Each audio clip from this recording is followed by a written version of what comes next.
G'day, ladies. Welcome to Landscape Photography World. How are you going? Really good. We're great, Grant. Excellent. Great to have almost all of the Sydney Sunrise Club with me. Why don't we start with you, Karen, and you can tell us a little bit about yourself and why you do what you do and what it is that you do, and then we can get into talking about the Sydney Sunrise Club a little bit more in depth. Okay.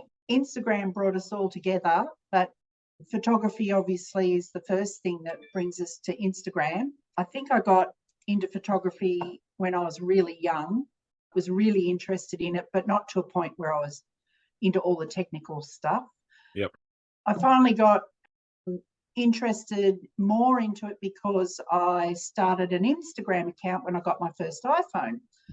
And through that, I noticed that there were groups of people that would get together for Instagram, and I went to one of them down at Cronulla, and that way I met a few people, and then I did a workshop on photography with my iPhone. Then I bought a camera, then I made more friends, and it started to become a huge part of my life. And then I was invited to join the Sydney Sunrise Club and the Sydney Sunset Club as a moderator. And it's just been a whirlwind ride ever since then. I've been involved with the clubs for probably 8 years, I think, 7 or 8 years now. Yeah.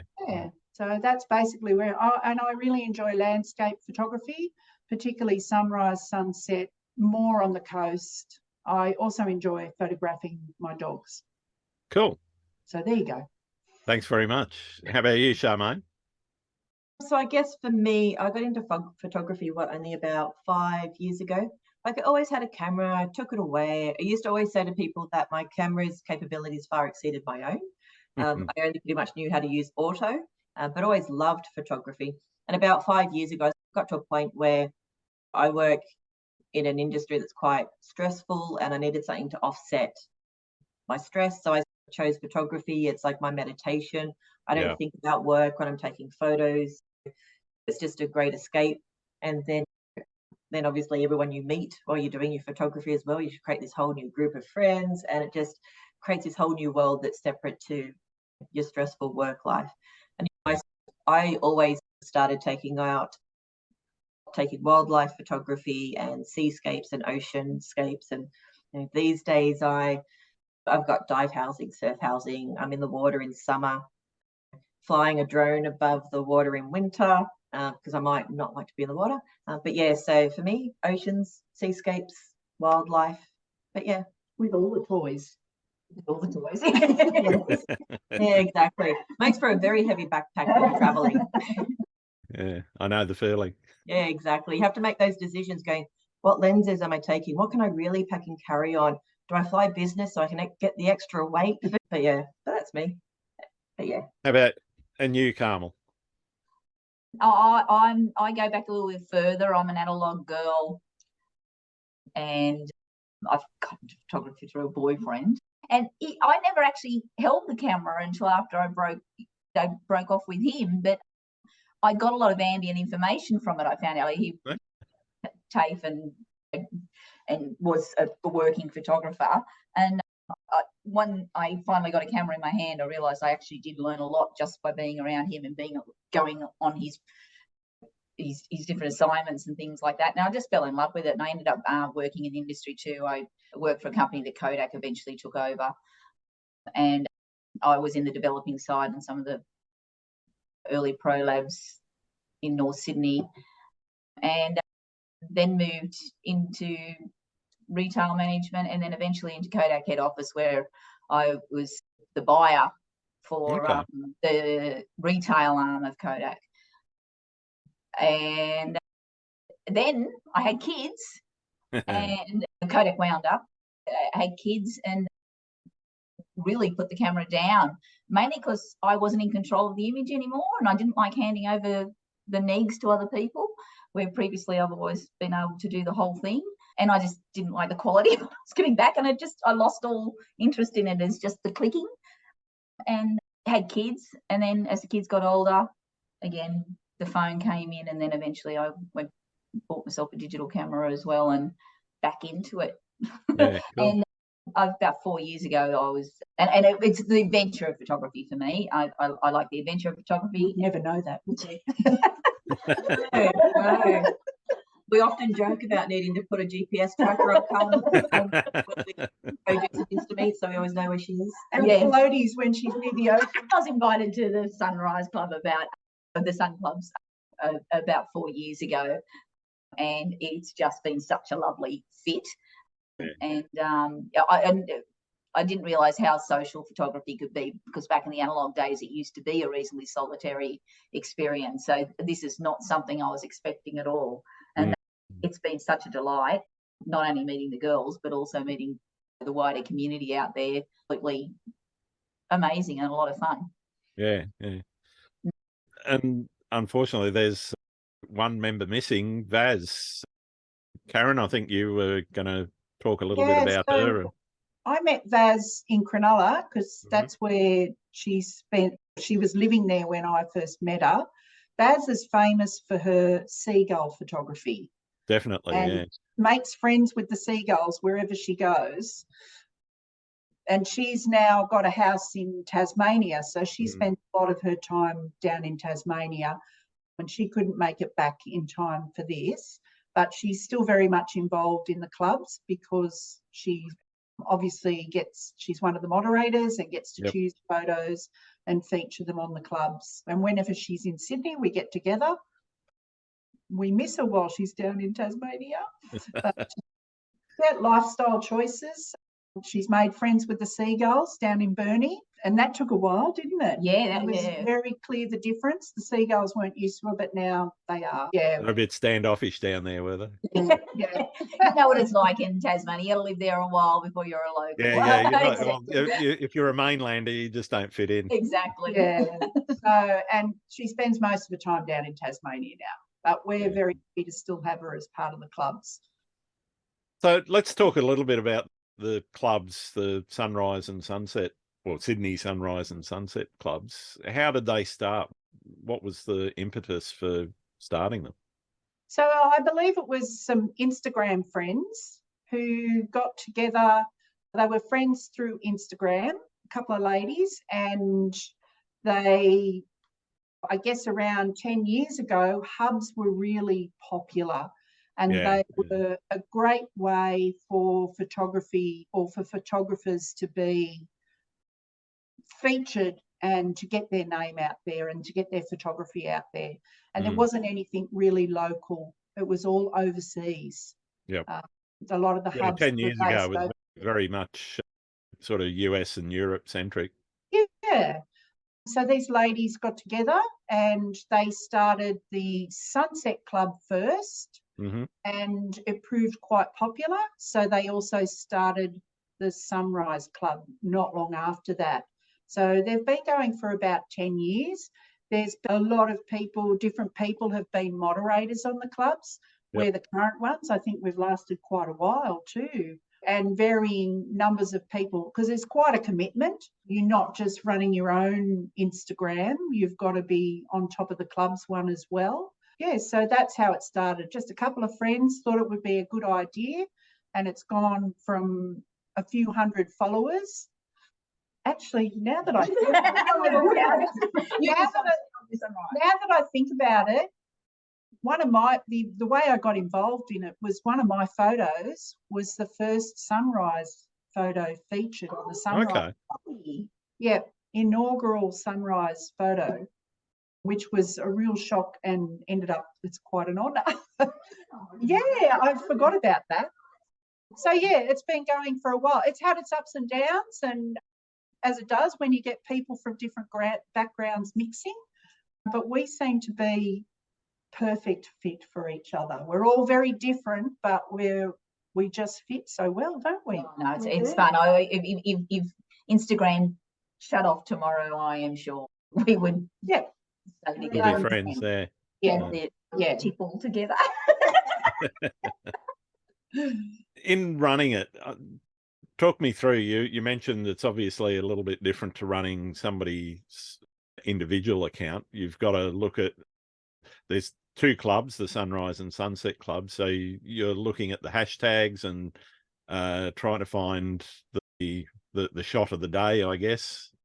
Is that all there is to it, or is there more to it? Because I know you do Insta meets, I know you do a lot of other community stuff as well. And so talk to me a little bit about how that all works.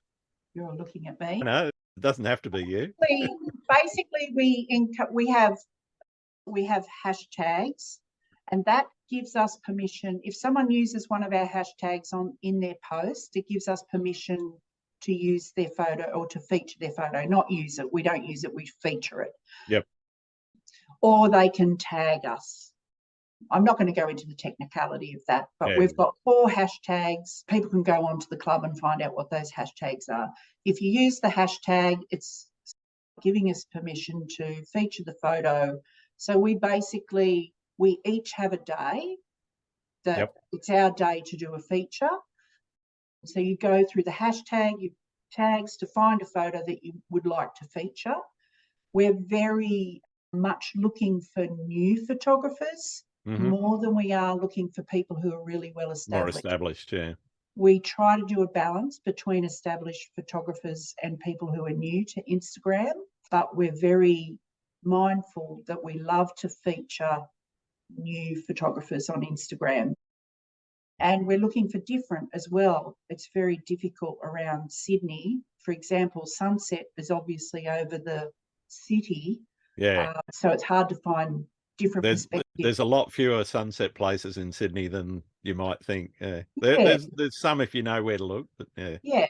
So that's your day, is basically going through all the hashtags, looking for those photos that are worthy of being featured. Obviously, we're not going to feature stuff that's not going to look good. And we're very mindful also of how it's going to look in our grid. Because we want that to be looking good. So we prefer photos that are in that square shape rather than photos that have a frame around them, or photos that are in the landscape mode. Yeah, right. For anyone that might be listening to this, pay attention to that. We really prefer that. Sorry, I'm just going to add to that. Let's go. When you say square, people think only the 1 by 1. But No border. We also mean No border. 4x5, yeah. Yeah, exactly. Yeah. I was going to say that. I was like, I was going to get that wrong. Is it 4x5 or 5? I was like, I will just say portrait. Portrait 5x4, 4x5, something like that. Yeah, exactly. But yeah, so we do have a preference for that. And I guess just adding to what Karen was saying, I mean, as you mentioned, we go through the hashtags, find an image that we love, whether it be an emerging or a current one. But we do have all these little like rules that we have for ourselves. So we'll see, if we feature somebody, we usually won't feature them for another couple of weeks, because we just want to make sure that we're obviously not month or more, depending on whether it's an emerging or a new. Sure. Yeah, so we try to give a gap, so we're not featuring. Yeah, you don't want the same faces every day. Yeah. No, exactly.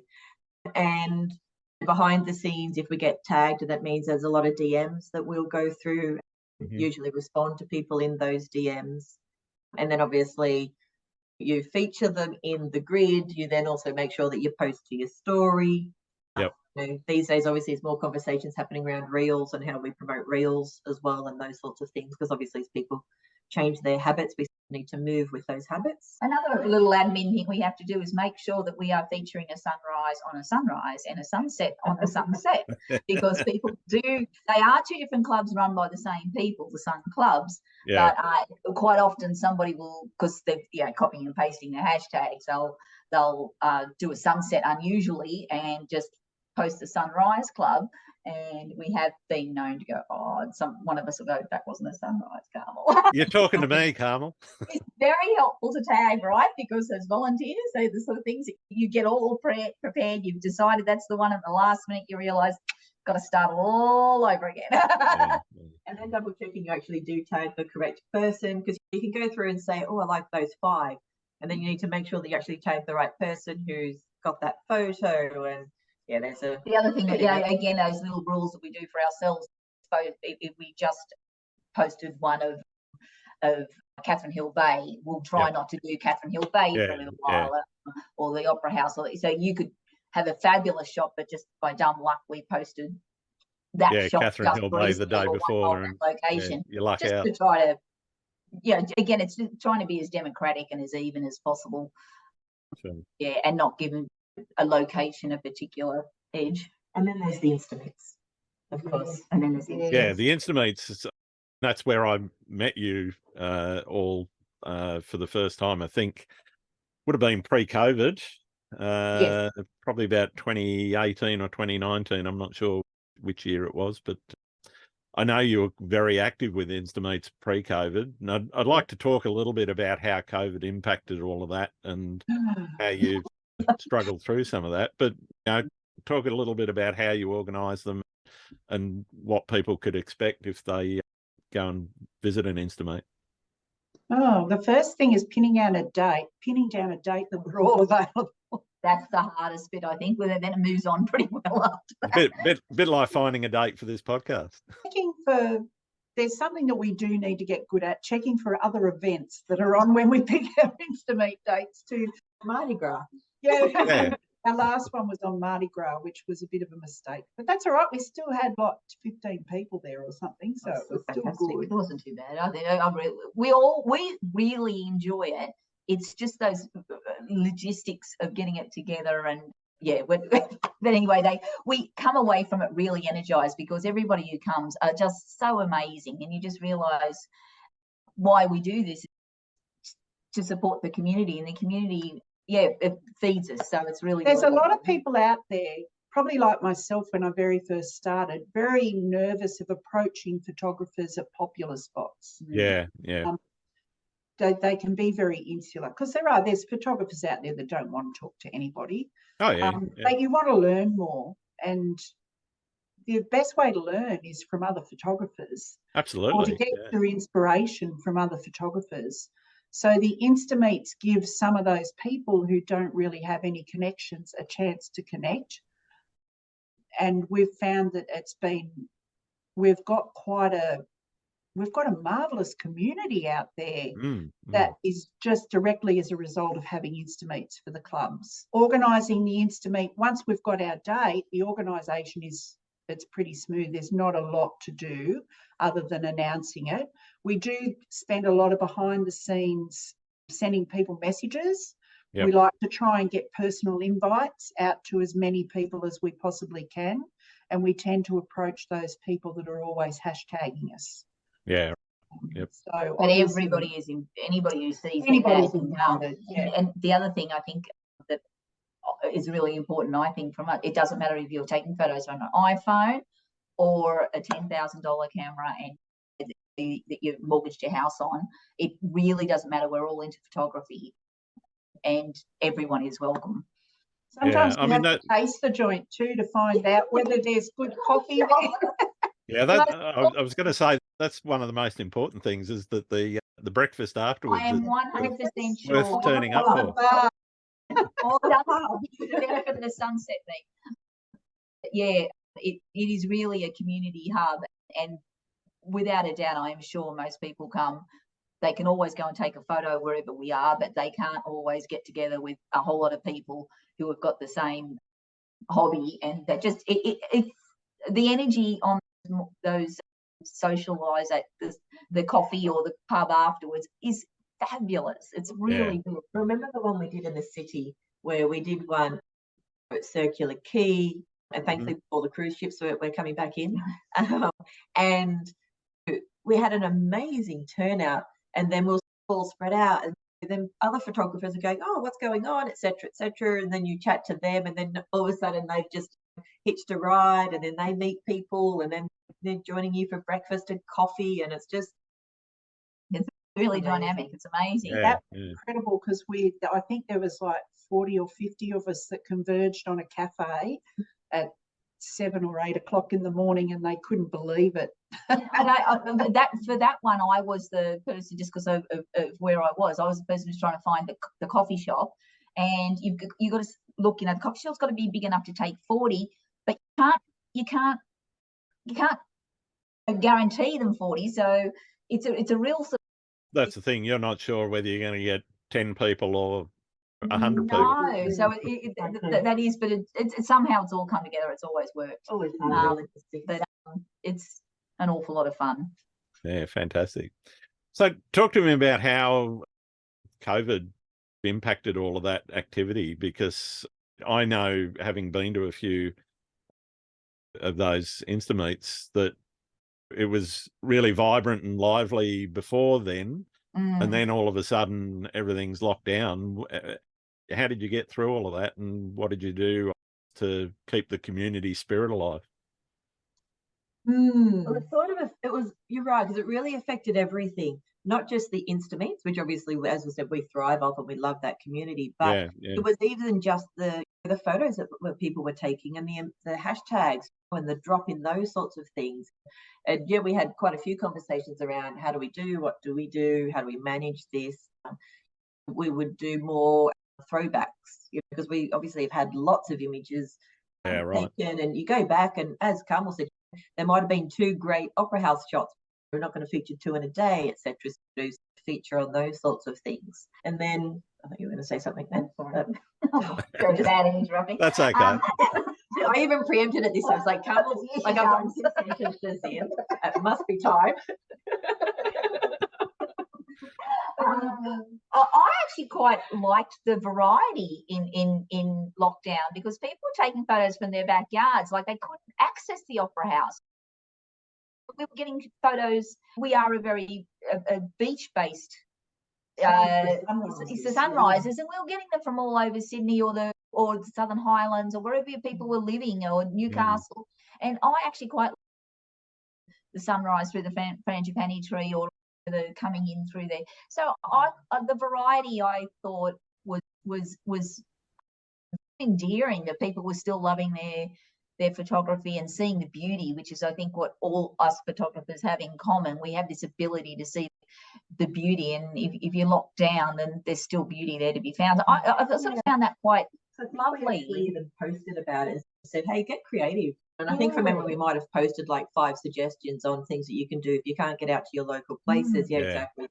Consider your house. What's the sky like, etc. What's your daily walk like? Take photos and post those. It doesn't have to be of the big fancy things. You can still express yourself without having a showstopper as such. Yeah, absolutely. I think also, not long before COVID, we had expanded our borders. When we all first came on board, we only did Sydney. Yeah, right. We might occasionally go as far south as Coldcliff, but we officially expanded our borders to Newcastle, Hunter Valley, Blue Mountains, Southern Highlands, and then all the way to Kiama. So that gave us more. Yes, we had more to choose from, which was good. And we've had a lot of really good photographers come on board. Did we have someone at our last Instameet, or an Instameet that travelled from Newcastle?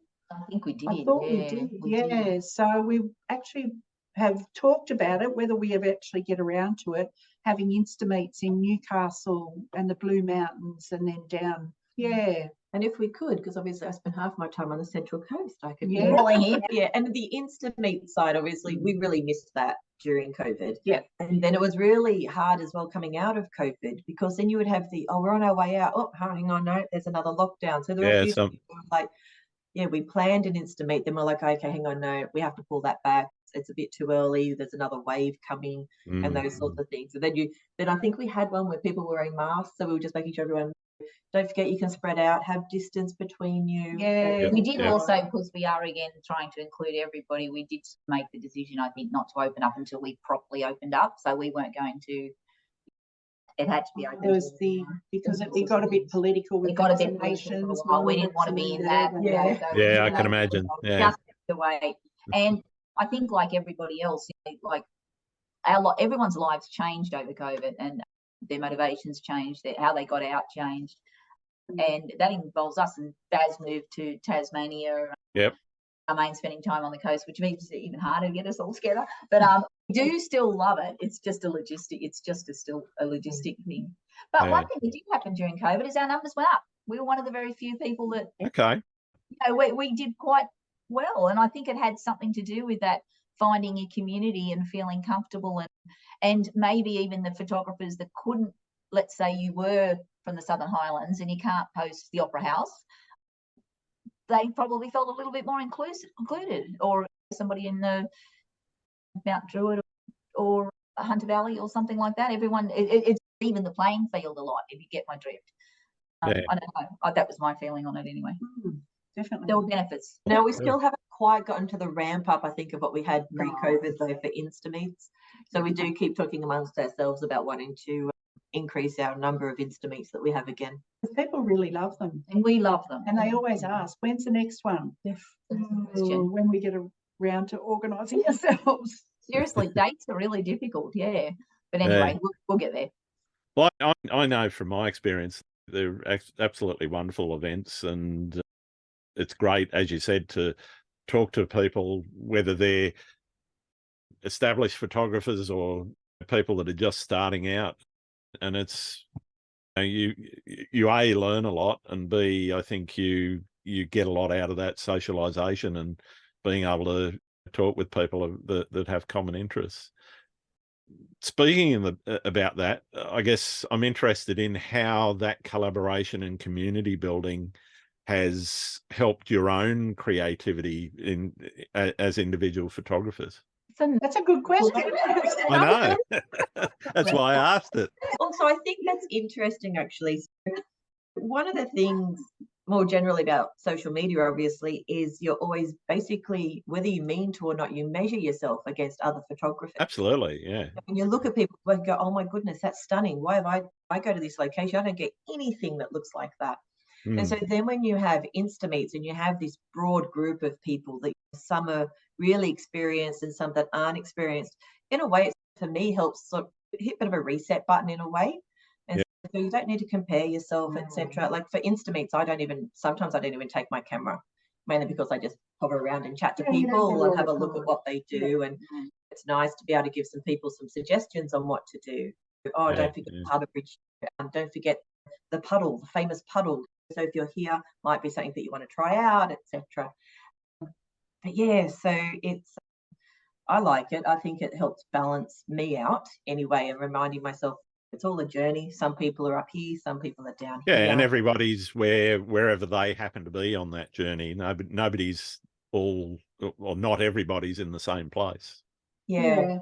But then, talking to everybody as well, as you talk about the collaboration, you'll meet somebody and you realize that you both have similar interests, and maybe your photography is similar, or you both have, a bunch of you have a location that you'd love to try out. So then you'd be like, hey, well, DM me, we'll organise something. And so then you have all these splinter activities that will happen and those sorts of things. And you just get to expand. I think I enjoy meeting new photographers that I didn't even know existed on Instagram and following them. And you do get inspiration from the different styles of editing or different styles of photography. I find that helps for me. And I really enjoy seeing people come together who've never met before, and they're different people, and here they are, they hit off and they end up being really good friends. I have never ever seen any sort of inclination at those big Instameets with any, it's just, you could round robin with everybody and everybody is just vibing off each other. The inspiration is almost in the emotions to me, or rather than the photography in me. Because I adore that we all see the same scene differently. I think that's absolutely very cool. If anything, it also like validates if you're going down a different road. That's okay. You don't have to go down the same road as everybody else. Even if you could be two photographers you admire standing right next to each other with completely different views, and they are and then you get the inspiration. Like you peek over someone's shoulder and go, well, that's a fascinating composition, never thought of that. That's amazing. Look at how that's going to turn out. Can't wait to see that you post that one. But so just seeing all the different ideas that people come up with, as you talked about, even everything from the iPhone to the expensive camera. It's just amazing to see what everyone comes up with at that one location. Can be so different. Yeah, it always fascinates me. You can get 5 or 6 photographers standing within 20 metres of one another, and they Okay. all come up with something completely and utterly different. It's just reminding me, I used to be a rather singular photographer, go out and photograph by myself, and I learned photographing with other people. It just opens up a completely different world. I love still photographing by myself, that meditative thing that Charmaine was talking about. I can't call you. That's still quite very special, but photographing with other people and standing shoulder to shoulder and coming up with completely different ideas is really inspiring. That's lovely, and it doesn't matter. And the fact that, or use Charmaine again as an example, or Karen and Vat, no matter how, you can still whip out your phone and get an awesome shot too. Nothing is off the table. Everything is okay. And then you can all spend the morning yabbering away around ISO and no one thinks you're crazy. That's right. You're driving along with somebody and taking a photo is also okay. Look at that sunrise, quick, come, we'll pull over. Yeah, no, it's lovely. One of the other aspects, I think, aside from the community, is the sort of the cultural and social perspectives that different people bring, because it's a fairly diverse group that turns up to the Insta meets that I've seen, and obviously on Instagram you've got very diverse people and views and so forth. How do you think that has fed into the success of the clubs? Oh, I think that's huge. Quite frankly, I think, and I'll go more historically, it's an awful lot better now, but there was definitely a time when females particularly were not as accepted. And I will still find, if I go to somewhere where there are other photographers, and I tend to say good day to people, and I totally accept not everybody will do that. You say hello to everybody. And and I've been with a male photographer, and they will always talk to the male photographer, and they won't talk to me. Yeah, wow. And it is definitely getting better, but I think having something which has got an egalitarian mindset that the Sun clubs have, regardless of gear, regardless of whatever, there are no provisos. I think that's helpful. I think it's really helpful, and certainly I know there are, so from a completely gender-based thing, the inclusiveness is nice. Yeah, I think adding to that as well, that we're quite proud of the fact that it's quite interesting. This Sun Club traditionally has had almost always females who run the club. Coincidence. We don't play on it, etc. But we do find it fascinating. It's not overtly out there, but that's the way that it's all. Yeah. But what we're proud about is the fact that when we run Insta meets, we have a really balanced group. So we just have almost like a 50-50 split. We have this lovely balance of people, and I think we had one where we had a really young kid who was just getting into his photography. He was like 15 or 16. Yeah, and then we'll have people that are, remember the Americans that we had? From other countries. Oh, wow. And they were like way in the retirement age. So yeah, we just male, female, all the age groups. And cultures too. Yeah, absolutely. The different cultures that come along is amazing too. Very good, yeah. And once again, the different takes. People will bring light gear and all those sorts of things. So it's just... It is. It's something we're sort of a little proud of. I don't know. And I guess it is also, it comes down to, again, it's a community hub. It doesn't work without the participants. And it's very much it's like a safe place. We all have a laugh as you've been to them. So for us, it's all about making sure we say hello to everybody, make sure everybody feels included, that no one sort of feels like they're off on their own. We'll definitely make sure that no one, feels uncomfortable. It's all about having fun and enjoying the experience. And I think also, in your photography journey, I feel like a lot of people got their first feature from the Sun Clubs because of our attitude of finding new people. And I don't know, I think that might have something to do with it too. Yeah. And as you can tell, we're always laughing. We're really looking forward to hearing the edit here where you're like, how do I cut that one? That's right. You have to work that out. You've obviously shot around Sydney quite a lot. Do each of you have favourite locations that you like to go to and they keep calling you back? I know, Carmel, you've got a few. How do I narrow this down? Cronulla's my favourite because it's close to home, and it's got lots of options. Coffee shops open For early. sunrise. Cronulla, Yeah, that's a major thing. The coffee shops in Cronulla open at 5:30. Yeah, that's a bonus. Before and after. Definite bonus. Yeah, in winter that's coffee before. Yeah. Anywhere coastal is my favourite, and I always think I'm going to set a goal to make sure I get to every single ocean pool this summer and swim in it. But I never. Yeah, I've been trying that for a few years and it hasn't worked yet. For me, it depends. So I definitely Bronte. Once again, it's close to me. If I'm in the water, because I'm not a surf photographer, I'm not a big fan of the 6-foot waves, etc. It's just like maybe when I was younger, but not now. Sand. So with the sand. But so for me, being able to get into the water with my dive gear in ocean pools, I just really love that experience. Usually if there's an ocean pool with a good view of a sunrise or a sunset, but Bronte's my go-to. If I'm using my drone, I'll do, for example, Maroubra is my favourite location. It's really nice beach, usually has really, really nice surf.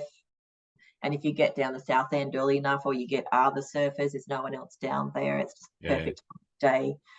But yeah, eastern suburbs, but then obviously I spend a lot of time on the central coast now as well. And I'm at the north end, so it's usually like Catherine Hill Bay, or once again Tawoon Bay and Shelley Beach. So yeah, still once again quite coastal. Yeah, I'm still considering it. Go on, commit, Carmel. Her balcony.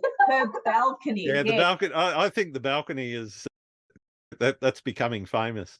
What are you doing every day? What's the weather like? We'll just check the good morning or the good evening from Carmel. I feel like I spam people, but sometimes I go, no, I'm not showing them that again.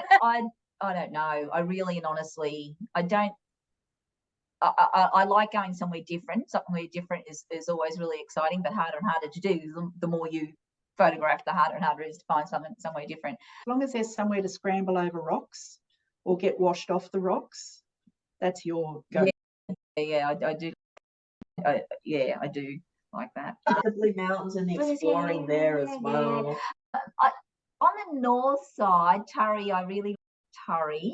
Parramatta, yeah. Yeah, it's just, I like the fact that you could be anywhere there. It's not a Sydney beach, it's an anywhere beach, and I love that. And it's different every time you go. It's constantly changing. I love that.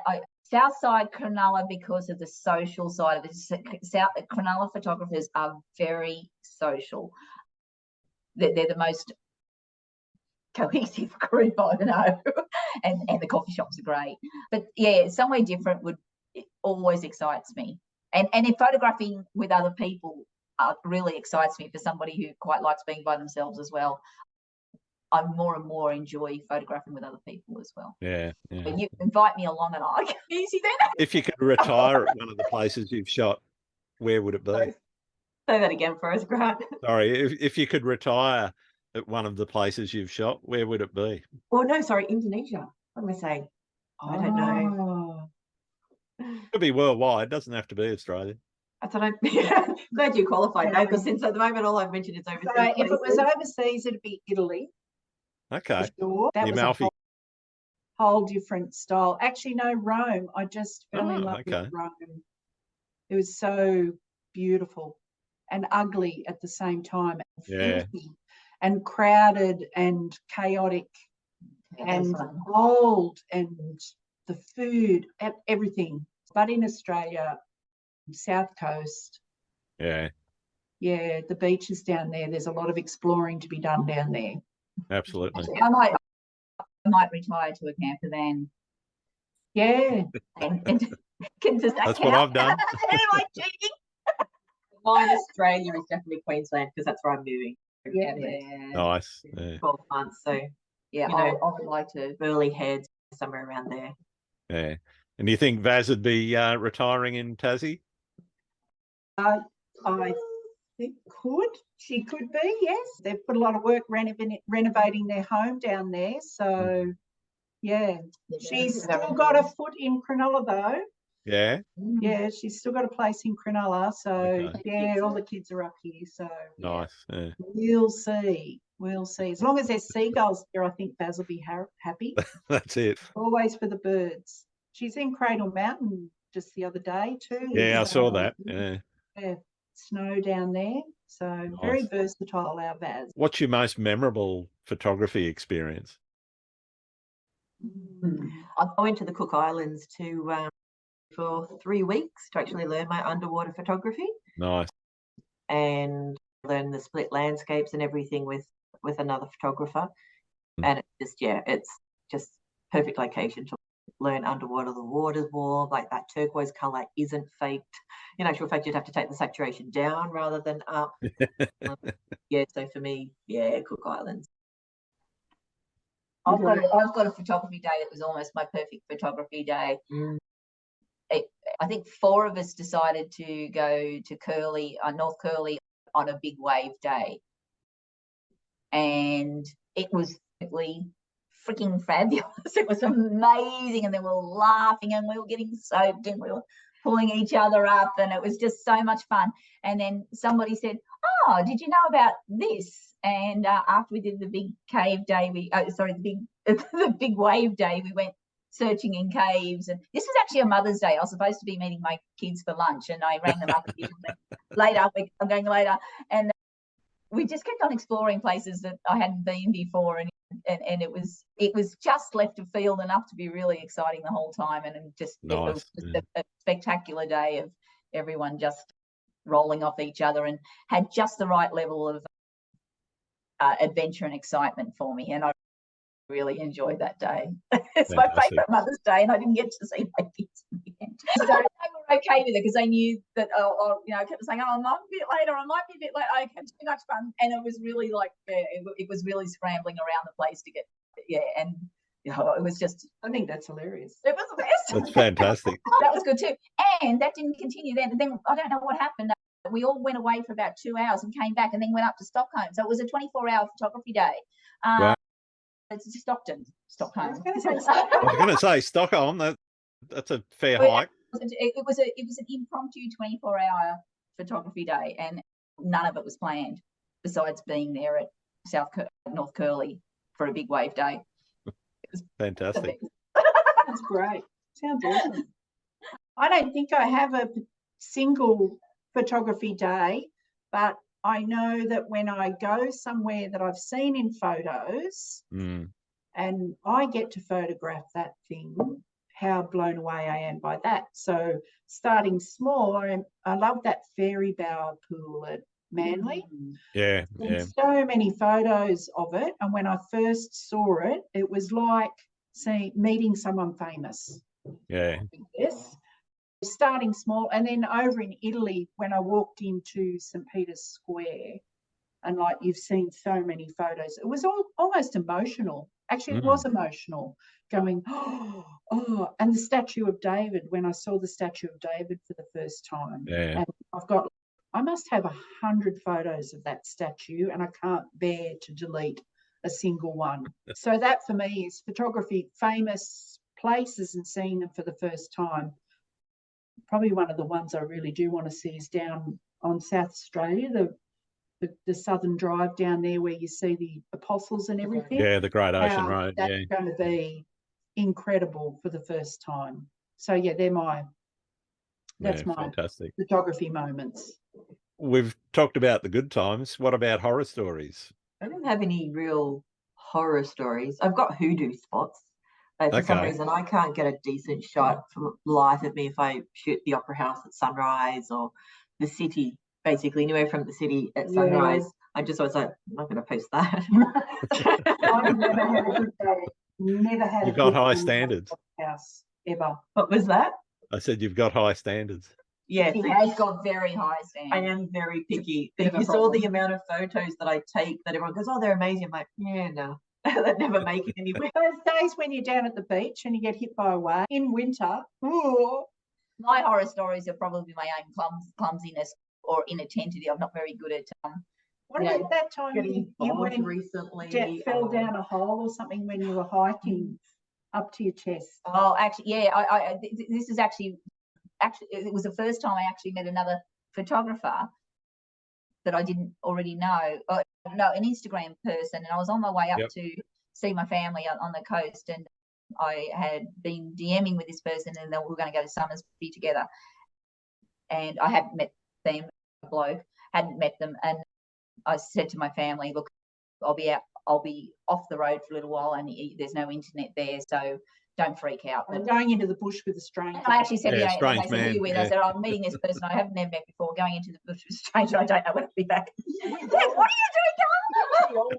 We have all done that, but to the untrained eye, that seems a little bit bizarre. That sounds a bit Wolf Creek. It sounds a bit Wolf Creek, and now it's one of my favourite things to do, just go find something. But anyway, and I felt how in Summersby they've got those perfectly round. Yeah, so I'm walking down, and I walk into one of those holes. So I sort of went down, put my camera up, and I'm like this in like this deep water in this hole. It was all like this, and the photographer I was with just goes, "Oh my goodness!" It is. And I went down a rope. This is in one shoot.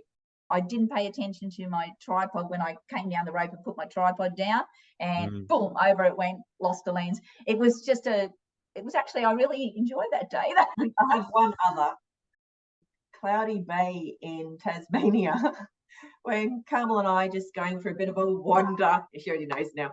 We're going for a bit of a wander, and we're walking around the bay, and there's all these rocks and a bit of moss. And I was, saying to Carmel, be careful, it's slippery, blah, blah, blah. Because I'm the one who has to usually be careful, yeah. Yes. And then we got to a point, we can't go any further, turn back and walk back. And then we're walking, and then all of a sudden I just slip. And I fall backwards, and I start sliding down like this mossy part. But if I hadn't stopped, I probably would have crashed into the rocks. But luckily, I managed to find a tuft of grass to hold on to stop it. And then I'm holding my camera, though. My camera's protected. And I'm like going to come, going, quick, take a photo. So she's like, are you okay? I'm like, yeah, you're fine. Every photographer's instinct. The camera's fine. It's okay. We've protected our camera. Save the camera. I don't care if I break a leg. Save the camera. I never say that to a doctor. I actually feel sore a couple of times. Oh my God, I sprained my ankle too. Yeah, that's right. I did sprain my ankle. Also, it was a lightning shot. I'd actually just gotten into photography. There was lightning going off crazy off the eastern suburbs. I was rushing down to Clovelly to get a shot, and I didn't realise, and like this is my local area, I forgot that the step off the footpath and onto those rocks is quite high, and I was so focused with my camera, etc., that I stumbled, tripped, and ended up spraining my ankle. And that actually broke her foot too. Yeah. She got smashed by a big wave at Bronte, and it broke her ankle. Wow. So she was in a boot for months. Yeah. And she's a lot more cautious now. She knows big waves can come. Actually, I think I remember seeing her at an Instameet with the boot on. Possibly. Yeah, that would have been in the early days. Yeah. Yeah, she broke her ankle. She got smashed up against, I don't know if Bronte. Yeah. It was further back from the toilets. It was those circular big gardens with the. Oh, wow. Yeah. So it was really big. That would have been huge, that wave, yeah. You wouldn't have thought you'd get hit by a wave there, but she did, and she got smashed up against the brick wall. Yeah, wow. Yeah. So, you have to be careful. Oh, absolutely. Absolutely. And the ocean is unpredictable, as we all know. photography. Yeah, I reckon so. Didn't one fall off at Diamond Bay Head or something? Some Instagrammer. And I think there's been a few. There's been ones whale watching and Instagramming and falling off things all over the place. I always get a kick, as I think every photographer does. There's a rock fishermen should wear life jackets, but they haven't mentioned us yet. Yeah, they never mentioned photographers. I use a pair of rock fishing neoprene booties for grip. I heard you in another podcast. If I'm venturing out, there's times where I stay clear of the water, particularly winter. Yes, I've become a little bit more averse in winter. Got softer with COVID, I think. Me, not so much. I do have my new wetsuit. Very good wetsuit. Aside from getting wet, what's the practice of photography taught you about the world? I do a little bit of street and portrait, just photography. And that was really just to push myself out of my comfort zone. And people are just so nice. They're just so willing to help you. If you ask them for something, a photograph, they will so often say yes. Very rarely do I get a knock back. They might, you can see their face drop where they're trying to think, what the hell am I doing here? But everyone's instinct is to automatically help. And it actually, photography, I think, reminds me so much, whether it be within our own community and how sharing and how welcoming and how accepting everybody is of each other. And yeah, so I know it's our philosophy, but it seems to be the philosophy out there as well. But yeah, the general public too. People are just nice.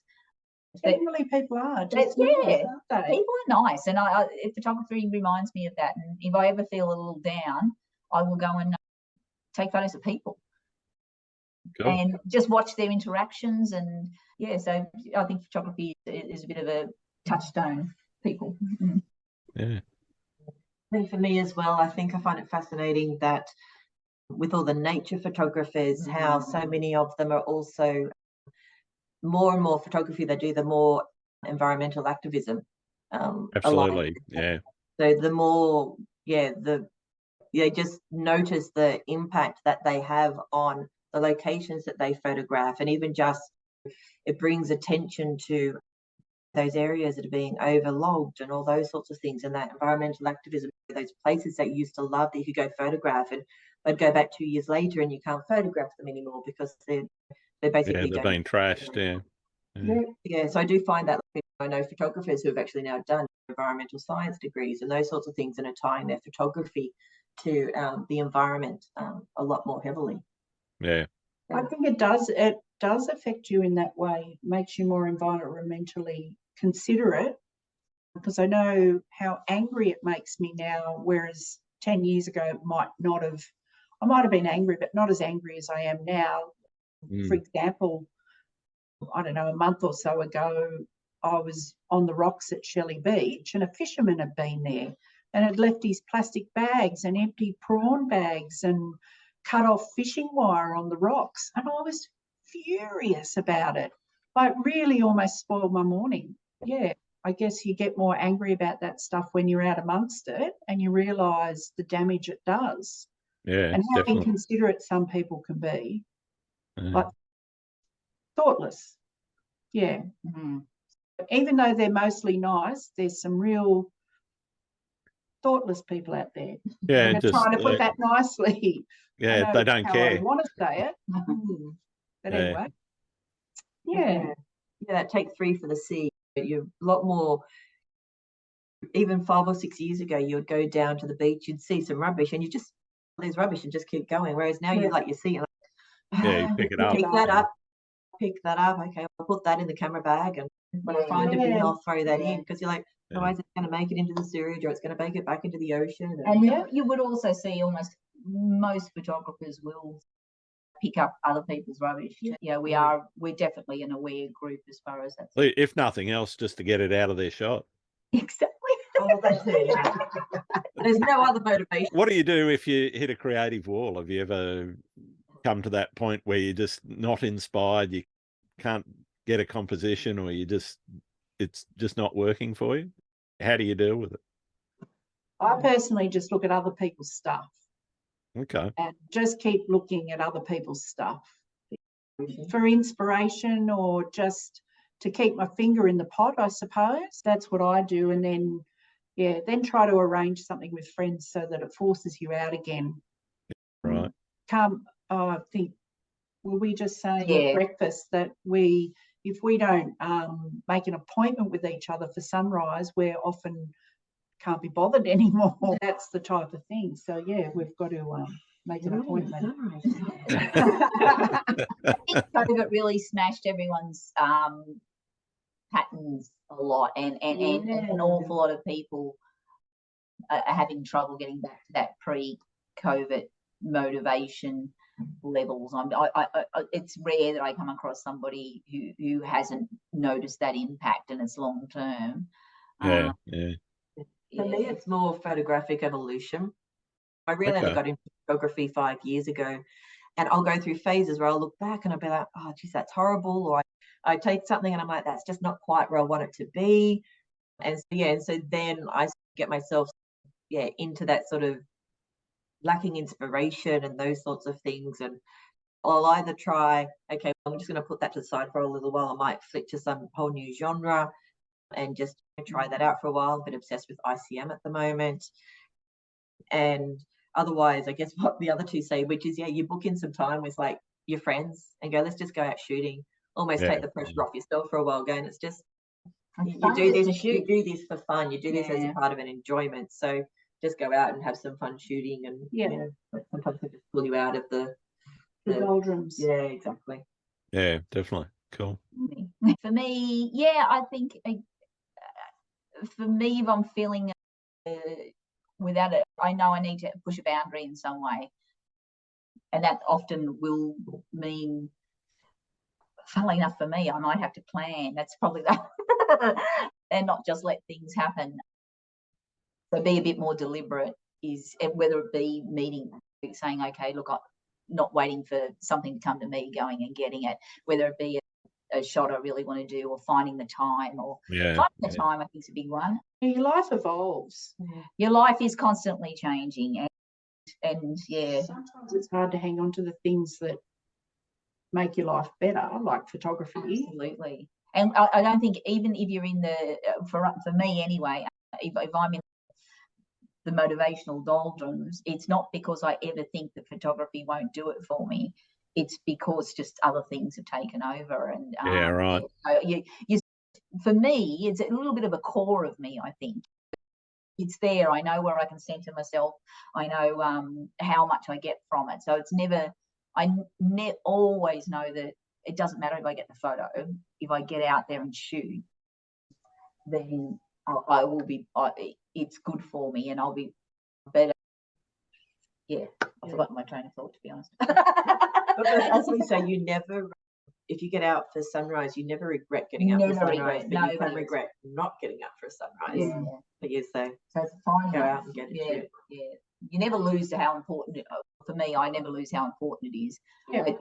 But other things just take over sometimes. Yeah, definitely. Unfortunately, we can't always do exactly what we want. We give it a go. What do you see as being the biggest challenge facing photography at the moment? Oh, come on. We all know the answer. Still photography, videos and reels and stuff like that, I think, is the challenge. I'll put it down to the algorithms. We do need, I would love to have a platform that really still celebrated the photographer. And you didn't have to just keep on playing to somebody else's. I guess there are platforms out there, but none of them, for me, Instagram has always been simple to use. It's easy to like and comment. They've never removed that simplicity, but they've destroyed it with their algorithm, obviously. So you have to change with it if you want to keep getting that reach. We're definitely, with the clubs, our people starting to follow has definitely dropped down. So we've got to do something to try and change that. So that's the challenge, is always, we've got to keep evolving to keep up with that. If we want to stay current, I think the reels, the videos are the biggest problem. Instagram trying to be TikTokers. Challenge. Opportunity, because I do a lot of reels, so opportunity. That's just my personal opinion. And it is, because we were talking about this at breakfast as well, that, and even Mosseri, which I've probably said his surname completely wrong, but everyone who knows the CEO Instagram who follows Mosseri, even today, his Friday session was talking about the focus is more on reach versus followers. You know, so all of those, like things like hubs and clubs that count on numbers of followers, etc., is a complete change of mindset away from, it's not about the number of followers that you have, it's the amount of reach that you get. And if you're only doing photos, then you're constraining your hub to only really predominantly existing followers versus reach to a broader audience. So that change. But in relation to your original question, which I think was the biggest challenge, for photography, I think for professional photographers, the biggest challenge is the availability of photography to the amateur. People don't value a professional photographer's photo as much anymore. Absolutely. because Yeah. they can do it themselves. So Yep. I think that's the biggest challenge for a professional photographer. For us amateurs, I guess the challenge would be not stagnating and continually growing, where it's easier for us than a professional photographer because we don't have the financial constraints hanging over our head. But yeah, making sure you don't stagnate and stay the same and go to exactly that same rock pool every weekend and take the same photos every weekend. Yeah. For me personally, that's probably the biggest challenge. But I'm still going to mention AI because I do think it's I think we yes, should talk about it. I don't know Mm. if any of you have seen the new feature that's in beta I Photoshop just about downloaded the generative generative fill. fill. I've just I downloaded had the to play beta around with last that night. the other day and got some hilarious results. I tried a blank image and just typed in some words to see what it would do to generate. It really doesn't do people well at all. Do you have to describe the person? No, I did.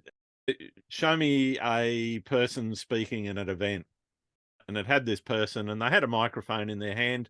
The shape of the person was mostly okay, but their eyes were like chameleon eyes. They were all pointed in different directions, and Thing to get it wrong. just looked bizarre. And their teeth and mouth was just all wonky. It doesn't do things like that real well. The other thing, if you want it to do detail in a foreground, it's not great at that. There are some things that it is really good at. If you want to add a flock of birds flying through, or change your sky to from a sunny day to a nighttime scene and that sort of thing, it's good at that. Yeah, I find it interesting because I think it's for me, and I think a lot of the competitions are talking about it now, like creating a new genre, because I feel that I do know there are certain parts of the industry that will be challenged by AI. And they talk a lot about obviously in that commercial space, etc., especially things Definitely, like your promotional type shots and those sorts of things. Or if you can just type in, show me a Nike, blah, blah, blah, with this on the background, and there you go. Yeah.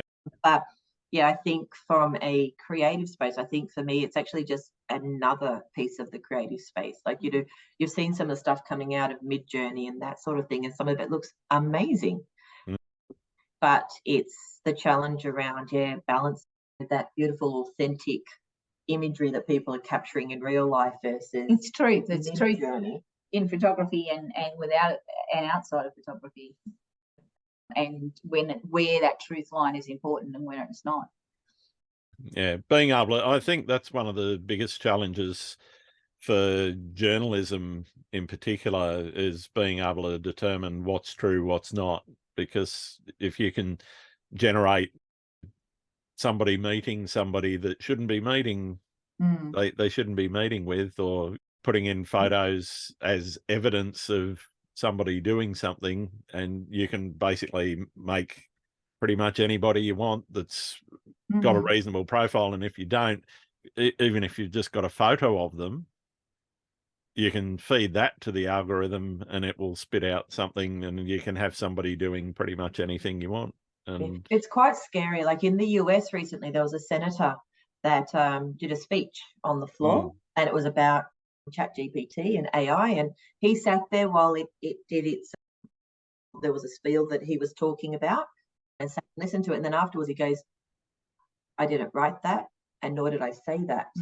But GPT wrote it, and it took my speeches from previous speeches and used my voice to say that statement. So none of that was actually me.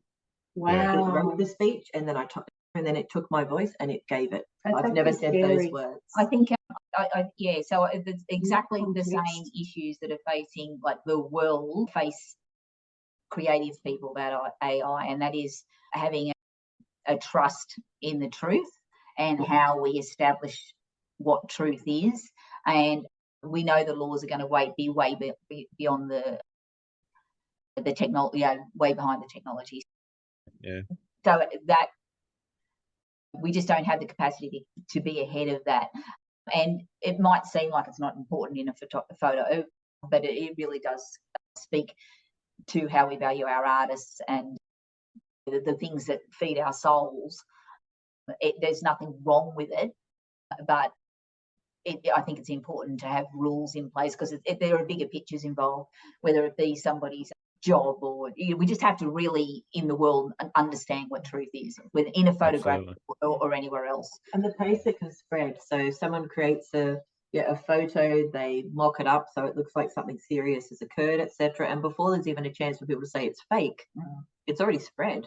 So there's a place for the community again here, because quite often with these moral issues, it's the community that lead the charge. Even in photography, I have no problems with using this as a tool or a creative thing, but I think it is actually quite important for us as a community to police that, not police, for I don't know what the word is, moderate, thank you, that we are stating when it's a truth and when it's not. And when I say truth, something that's made, and we all know that we all play around with what's real and what's not anyway.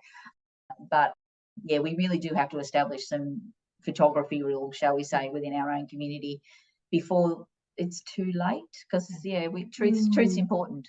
It is, because even when you see images, even like the photos that you see today, we often talk about how edited it is and is it a composite and those sorts of things. Like, it's more completely happy if it's a composite. We just prefer if someone told us it was a composite. So be honest about it and say, don't make be it upfront. just one image. Exactly. If you didn't really get that Milky Way off that particular location, you took that Milky Way photo on one day and you took that the other day, we're fine for it to be a composite. It might be an absolutely gorgeous shot and we wish that actually the stars aligned and that's the way it looked, but we just know it was a composite.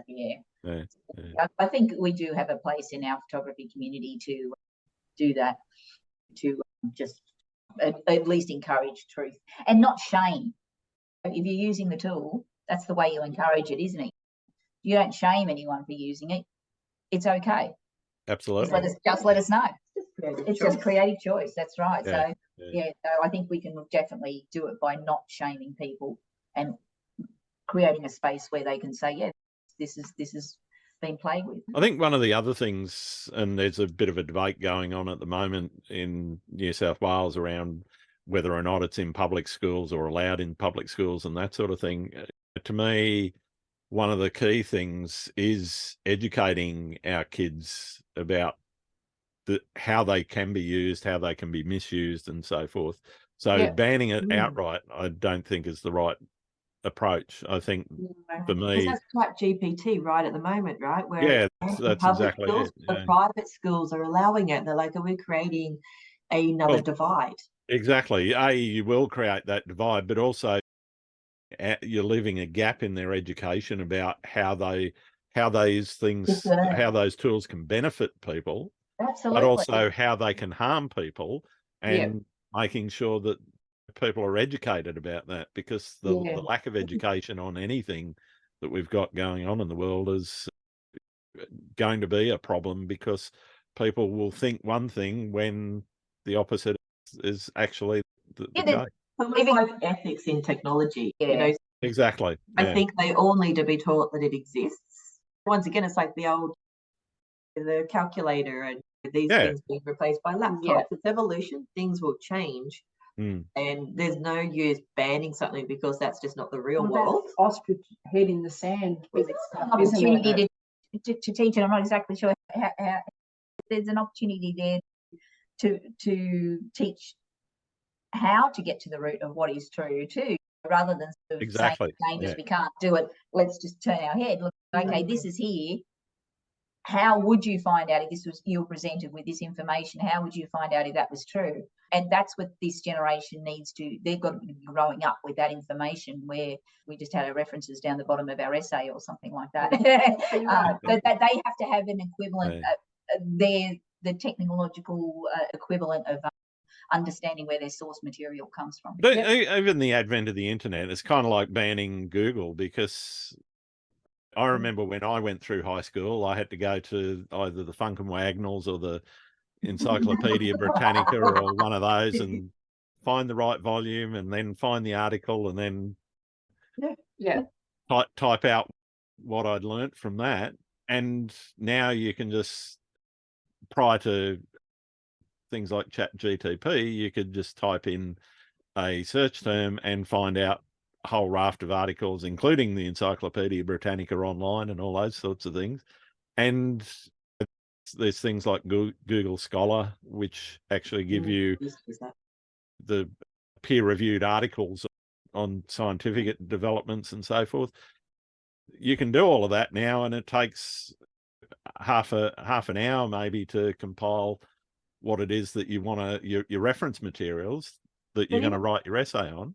But even that's a challenge, right?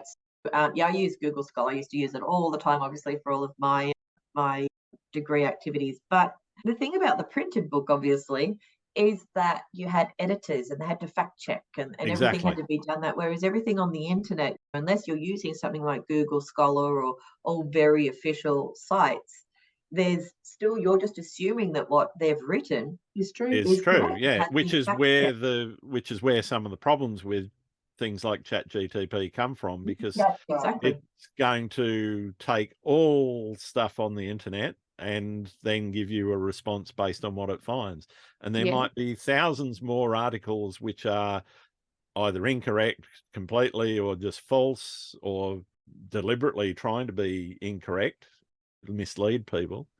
And that may outweigh in the algorithm the ones which actually carry the truthful information. And well, exactly. that in itself is one of the problems that you've got to teach kids about is, okay, you can't rely on this thing because of its references, right? You can't rely on it to be the be all and end all of what you end up with in your output. Lies still with the individual somehow, but where you put your faith in truth again. Absolutely.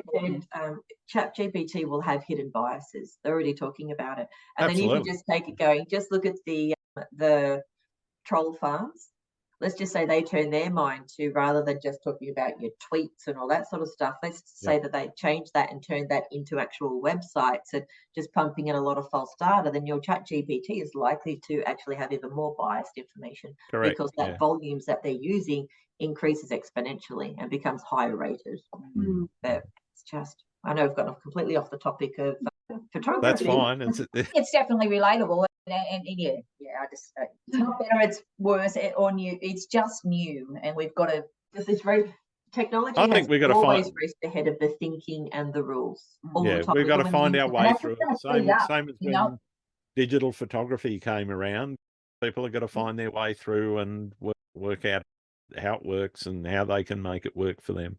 And going straight, come on, the full frames to mirrorless. Wow. Exactly. Yeah. And going back to schools, they are actually teaching the next generation. We don't even know what those problems are going to be yet, so it's stupid bad now. They're the ones that are going to be dealing with it.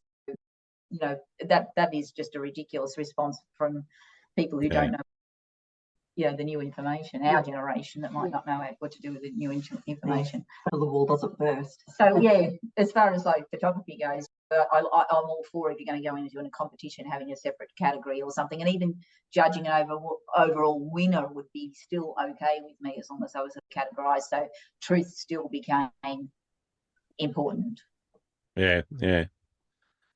Or at least acknowledged as truth. Absolutely.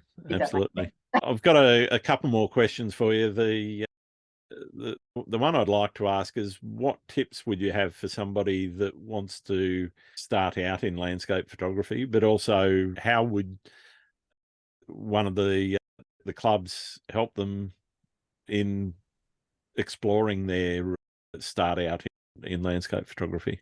When people send DMs asking, how do we get featured here? We encourage them to use the hashtags, of course, but the thing that we do encourage them to do is to follow the clubs and also follow the photographers who are using, follow the hashtag, follow the hashtag, and then they see the other work of the photographers, and that can help them with their photography journey. I know that helped me. Open my eyes completely to how they do things, and that ranges from some photographers put their camera settings, the gear they're using, through to just seeing the different editing techniques, the locations. There's just so much information there, just following the clubs and the hashtags that we use. So, and following the photographers who have either been featured or are just using the hashtags. And it's a great way for them to get involved in the community. Then they can approach other photographers and learn from them.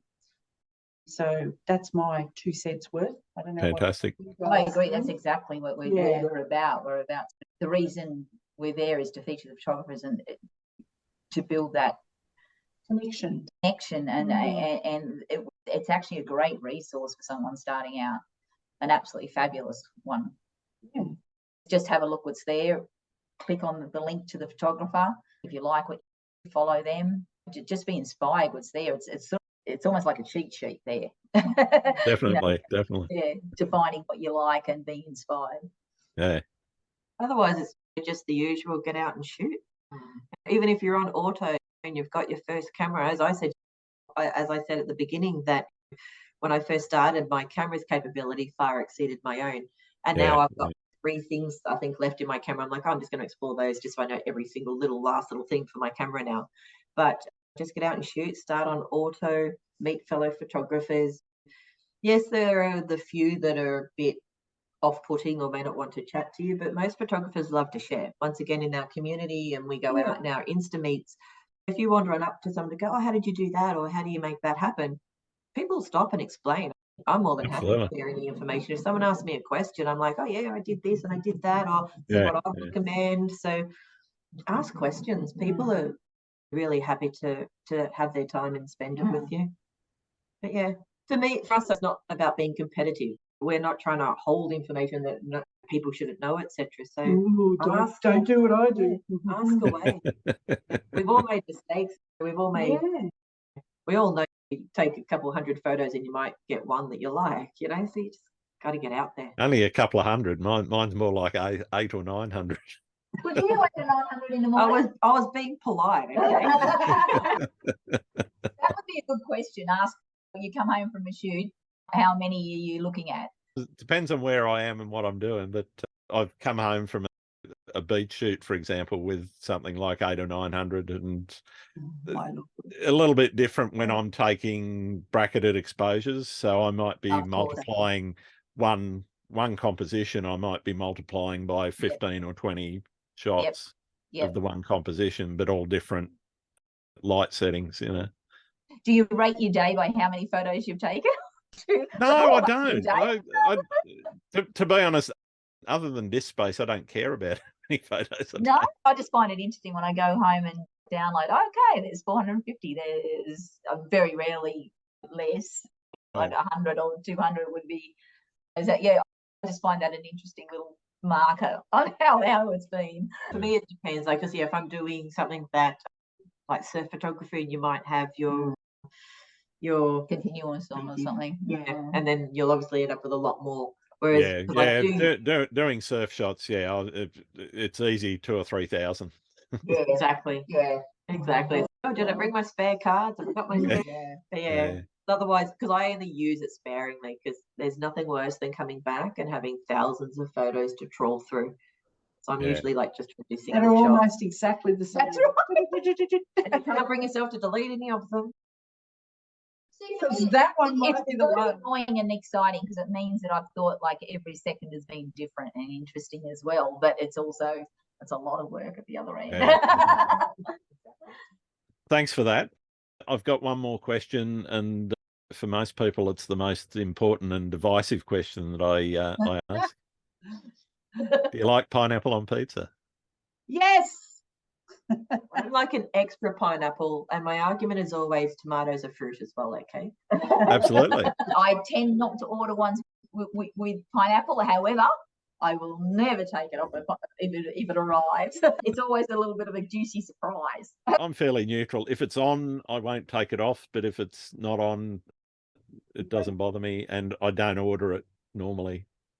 I get it added to any type of pizza. All right, Grant, we have a pizza party, I reckon. Definitely. And next sunset, we'll have to have a pizza joint. That's a great idea. We need to have an Instameet near a pizza place. That's Yeah, it. we do. This is Absolutely. purely research, Grant. Purely Absolutely. research. Find out who's Yes, on yes, board yes. and who's not. Oh, good. Thank you very much, Grant. Thank you very much as well. It's been absolutely wonderful having a chat with all of you and getting to know you all a little bit better. Where can people find the Sunrise and Sunset Club and I guess your own Insta handles? Okay. The Sydney Sunrise Club is Sydney_sunrise_club. And the Sunset Club's the same, Sydney_sunset_club. I'm Casmaz62. And I'm Beautiful Interruptions, but it's beautiful dot interruptions, but I've weirdly had people write the word dot. It's the dot. Okay. And I'm highly unimaginative. I'm Carmel Montgomery. Very much, ladies. It's been wonderful talking to you. Oh, and Baz is. Oh, yes, Vaz. Can't forget her. Yes, Baz. Baz Harris, isn't she? She's Baz Harris. Hang on, let's just double check. Is there any underscores or dots? I don't think so. I think it's all together. Hang on. Yes, it's Baz Harris all together. Brilliant. All right. Thanks very much. Thank you, Bye. Bye. See you soon. Thanks again for listening to Landscape Photography World. I hope you enjoyed the show and keep listening because I'll be joined by some great guests in upcoming episodes. You can find my work in this podcast at grantswinburnphotography.com. I'm also on Vero, Twitter, YouTube, Instagram, and Facebook. I'm Grant Swinburne. Hope to see you out shooting soon. Amen.